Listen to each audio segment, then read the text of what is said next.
Hipnoseks juga ada. Bagaimana meningkatkan kualitas pada seksual. Saat berhubungan seksual.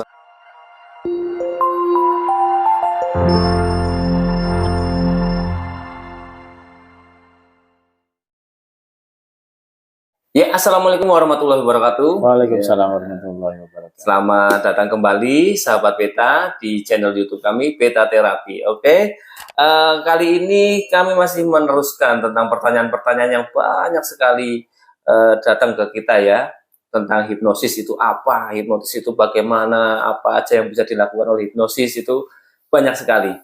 Masih bersama saya Hanafi dan narasumber kita Pak Beta. Ya. Kali ini kita akan tetap harus membacakan pertanyaan-pertanyaan ya.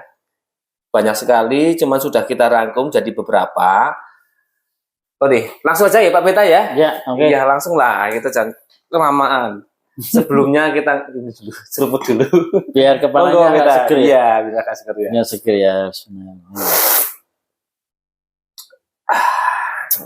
Harus ada seruput sama ahnya Pak. Ini belum ada iklan ya, iklan kopi. Belum ya, nanti ada iklan. Kita nunggu ada. Iya, nunggu nanti ada built-in masuk mungkin. Ya langsung aja ya Pak Beta ya. Ini ada pertanyaan dari teman-teman. Ya. Sekitar hipnosis, apa aja sih yang bisa dilakukan dengan hipnosis? Gitu. Maksudnya kan dalam hal terapi mungkin ya, atau penyembuhan dalam sesuatu, apa aja ini yang bisa disembuhkan oleh hipnosis? Oke. Jadi kata kuncinya hipnosis adalah berkomunikasi dengan bawah sadar untuk membuat perubahan. Ya kan itu ya. Nah, perubahan apa?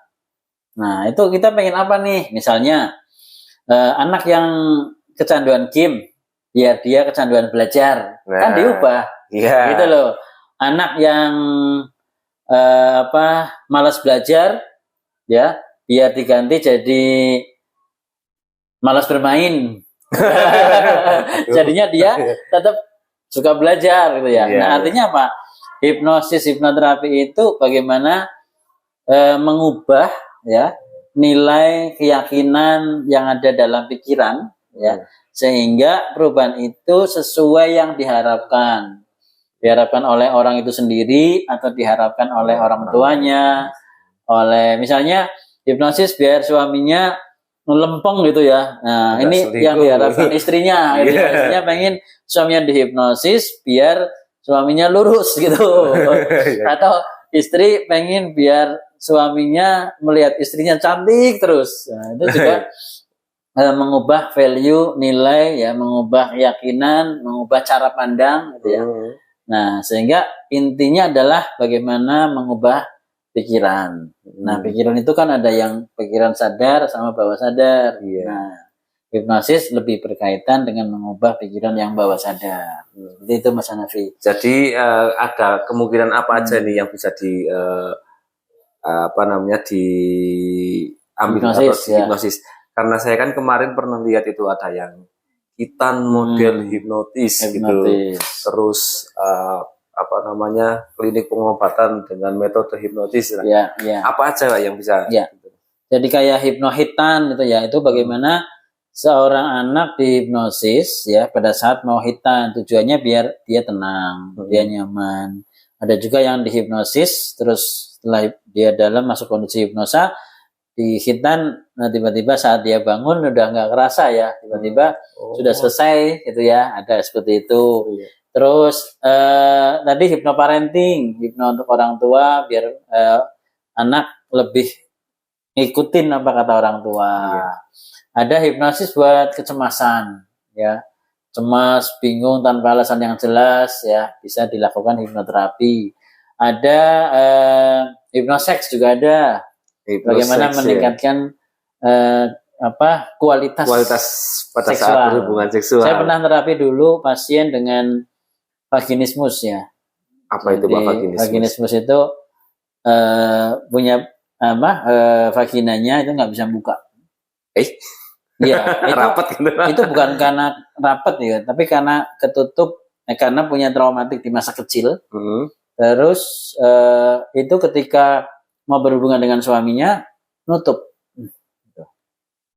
Nah,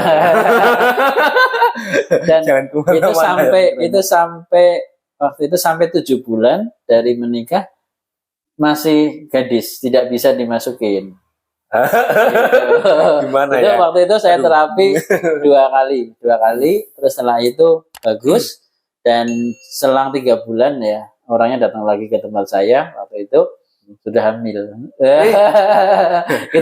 Itu ada ya peristiwa yang agak unik juga, dan ini faktor penyebabnya juga agak unik nih. Dia waktu kecil itu dibilangin sama abahnya, pokoknya itu tidak boleh disentuh-sentuh oleh siapapun. Itu sugesti itu nempel sampai gede, bahkan sampai nikah. Nah ini sugesti yang dikatakan tadi, sekali disugesti nempel kuat dan dibawa terus sampai itu sampai dewasa sampai nikah gitu ya. Itu alhamdulillah kebantu 2 sesi waktu itu. Oh iya, luas ya. Mungkin nanti yang mengenai dengan apa ini barusan Pak yang hipnosex. Iya, yang hipnosis kita akan bahas di sesi yang berbeda. Sesi khusus ya. Lagi ada hipno ini ya, hipno apa? Yang apa namanya? Ejakulasi dini. Iya, nanti ada juga. Biar kuat gimana caranya gitu ya. Biar lama. Durasinya tuh. Kalau biar besar nggak bisa ya. Biar besar nggak bisa. Udah ukurannya gitu, besarin gimana? Itu ke itu beda ya, beda. Beda terapi. Itu yang lain juga bisa juga Mas, buat misalnya meningkatkan percaya diri. Ya kan ada yang ketika mau presentasi grogi, gimana cara biar pede. Terus percaya diri mungkin kalau semuanya ada jomblo ya, dia nggak berani mendekati lawan jenisnya. Apa bisa seperti salah satunya itu? Bisa. Karena kenapa dia nggak berani mendekati? Karena ada sesuatu di bawah sadarnya yang dia pikirkan gitu. Nah itu yang kita ubah. Kalau dalam istilah NLP itu ada blueprint yang tidak sinkron ya, nggak sesuai dengan kondisi saat itu gitu. Sebentar Pak, saya potong dulu. Pak Beta sering menyebutkan NLP. Nah, mungkin ada teman-teman yang belum jelas apa itu NLP. Ya, NLP itu kepanjangannya dari Neuro Linguistic Programming. Jadi intinya NLP adalah bagaimana memprogram pikiran dengan menggunakan linguistik. Linguistik itu baik bahasa verbal ataupun non verbal. Jadi bagaimana saya nih pengen memprogram Hanafi nih dengan bahasa saya, dengan linguistik saya. Itu NLP. Jadi hipnosis juga mengambil bisa dikatakan dalam keilmuan hipnosis itu mengambil tools dalam NLP Mas, untuk bisa lebih unik lagi, lebih asik lagi gitu. Bahkan hipnosis dengan buka mata juga bisa. Dalam NLP juga bisa dieksplor untuk melakukan hipnosis dengan membuka mata, dengan waking hipnosis. Gitu. Ya, kembali ke itu lagi ya, ke tracknya ya. Tadi Pak Beta menyebutkan ada salah satunya adalah hipnokitan. Hipnokitan sunat, berarti itu tanpa diobat, tanpa apa itu Pak? Kalau obat tetap digunakan ya, karena itu kan SOP. Jadi kita tidak bisa keluar dari SOP yang seharusnya. Jadi oke, boleh dengan hipnokitan ya untuk melakukan satu intervensi. Tapi SOP medis juga ada. Artinya jangan sampai hipnokitan menggantikan SOP yang belum standar. Kecuali dari pemerintah ya, dari asosiasi sudah ada sendiri SOP ya, metode sunat tanpa injeksi ya dengan hipnosis gitu. Nah, itu ada SOP-nya. Berarti ada regulasi yang sudah jelas. Tapi kalau belum ada, berarti kita masih menggunakan double ya. Nah tujuannya apa? Tujuannya bukan untuk hebat-hebatan ya, bukan untuk sakti-saktian, tapi untuk membantu si anak biar lebih nyaman pada saat mengalami tadi proses khitan yang notabene dalam pikiran anak itu sunat mengerikan. Ya pasti. Nah itu sudah terhapuskan oleh metode hipnokhitan itu, sehingga anak akan wah asik aku di sana mau dihipnosis. Nah saat disunat dia udah masuk kondisi hipnosa, disugesti yang sesuai ya, biar dia rileks, nyaman, sehingga saat dikhitan juga lebih enak. Jadi kalau pas hipnokhitan itu lebih ke mempersiapkan mental anak ya. Betul, mengurangi traumatik. gitu ya. Takutan. Padahal saya juga takut loh Pak disunat. Makanya saya cuma sekali. Sekali dong ya. Saya sebetulnya sunat sama melahirkan itu sakitan sunat loh. Iya, tapi Ya sering kan? melahirkannya. Tapi kata ibu-ibu sakit melahirkan, tapi terbuktinya ya melahirkan berkali-kali kan, sunat kan Iya. sekali kan. Ibu nggak kapok melahirkan, tapi bapak kapok sunat. Ya intinya itu. Gitu. Oke, lanjut ya Pak ya ke pertanyaan selanjutnya. Tadi ada apa setelah hipnokitan, terus hipnoparenting ya. Hipnoparenting ini apakah bisa dipelajari oleh sebenarnya orang tua hanya untuk ingin mengarahkan anaknya atau anaknya mungkin ada yang kecanduan game atau kecanduan sesuatu, orang tuanya pengen belajar itu. Sebetulnya malah saya katakan wajib Mas, wajib orang tua belajar hipnoparenting. Kenapa? Karena orang tua adalah programmernya anak-anaknya. Nah cuma sayangnya itu kadang-kadang orang tua naruh ke sini, Pak tolong anak saya diterapi gitu ya. Iya. Nah, kan enak aja yang anaknya siapa gitu ya, yang turun terapi siapa orang gitu ya. belum gawe belum ngomong. Ada posisi saya enak juga, mau saya dibayar gitu ya. Hanya harusnya bukan kayak gitu, harusnya orang tua yang saya training ya di sini membuka pelatihannya, membuka trainingnya, orang tua yang saya training dan orang tua jadi programmernya. Dan kita punya fasilitas, pokoknya belajar di sini training hipnosis ataupun NLP ya. Untuk anak-anak silakan sampai dia bisa memprogram anaknya, saya pandu terus. Nah ini keistimewanya lembaga beta terapi Puspita Adelia ini Mas. Jadi kita ngelatih semua alumni pokoknya sampai bisa. Syaratnya satu Mas, dia mau datang belajar dan dia mau praktek. Belajar dan praktek itu aja udah. Iya. Dan ini nggak ada pengisian, tidak ada syarat yang lain, nggak harus mandi air mandi 7 rupa itu enggak ya. Air 7 taman.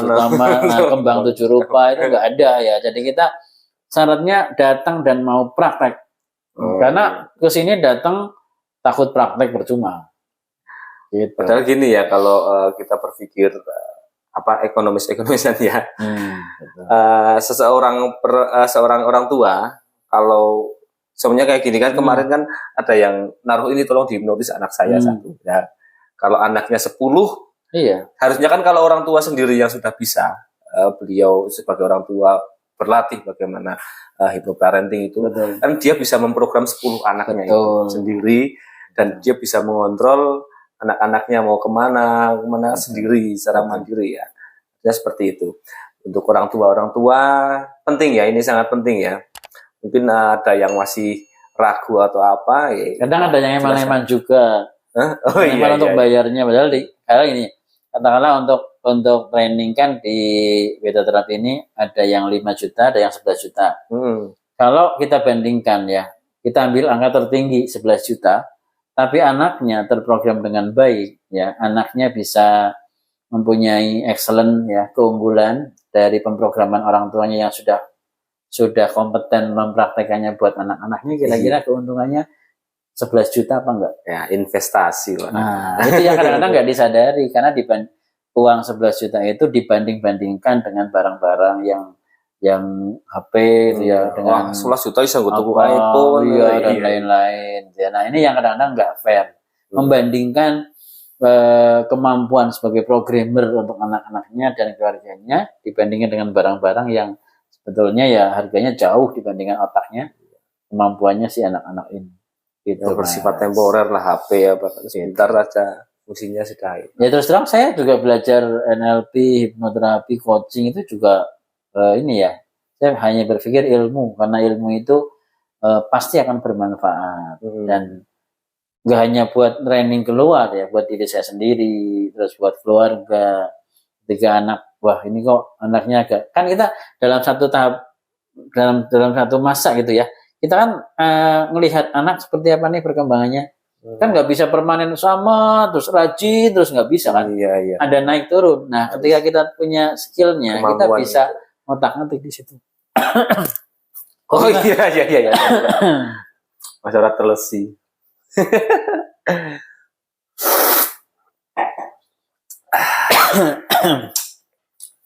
Seger ya. Oh, batuk ya. Jadi garing. Ya oke. Kayaknya jangan terlalu panjang dulu ya Pak ya. Masih banyak banget ini kalau percaya ini banyak banget pertanyaannya. Ya saya pilih satu-satu ya. Juga kita ada beberapa video mungkin nanti di next video kita pengen membahas tentang Kayaknya enak ini kopinya. enak. Next video saya akan pengen membahas tentang itu Pak, seks ya. Hipnoseks ya. Saya akan nanti tagih janjinya Pak Peta. Tapi kemarin sudah ini loh ada hipnoseks mau dijelaskan. Oke. Atau mau praktek sekalian Pak Hanafi sebagai apa lanjutnya. Kan kita ada teknik hand katalepsi ya. Iya. Apa? Hand katalepsi mengkakukan bagian tubuh gitu ya. Oh. Mengkakukan tangan gitu ya. Nah, tangannya kaku gini. Nah, ini yang loyo bisa kaku gitu. Gitu. Itu juga perlu hipnotis Pak. Oh, gitu. Ya, mungkin nanti dalam hipnoseks juga banyak sekali ya Pak ya. Mungkin pada banyak sekali permasalahan yang bisa diselesaikan dengan teknik hipnosis. Meskipun sekali lagi ini bukan menjanjikan semua masalah bisa diatasi tanpa masalah gitu ya. Iya. Artinya kita harus bijak juga menggunakan ilmu. Ilmu ini kan sifatnya tadi ya netral, keilmuan itu ya Mas. Jadi ada yang pas ya sesuai dan manfaatnya besar. Ada yang efeknya tidak signifikan juga ada. Jadi karena manusia sangat unik ya. Iya. Gitu. Ya, banyak sekali. Ya contoh tadi ya hipnoseks. Ketika saya pernah melakukan terapi ketika seorang suami ketika dilakukan terapi itu ketika ke istrinya dia kurang bagus. Ketika dia melihat gambar-gambar yang lain malah bagus. Nah ini kan artinya ada satu hal yang miss di sini. Ini yang harus diperbaiki. Tidak sekedar semata-mata hanya kelemahan saja. Bisa jadi karena ada miss dalam pikirannya. Iya, dia mindsetnya ke orang lain mungkin. Nah ini yang harus diperbaiki. Ya nanti kita bahas di video selanjutnya ya Pak Peta ya. Oke, siap. Oke, untuk teman-teman sekian dulu video dari kami. Jangan lupa ya. Yang belum subscribe, silahkan subscribe dulu. Kemudian pencet tombol loncengnya supaya Anda tidak ketinggalan video-video dari kami. Oke, terima kasih Pak Peta. Kita bertemu di lain hari. Ya, wassalamualaikum warahmatullahi wabarakatuh.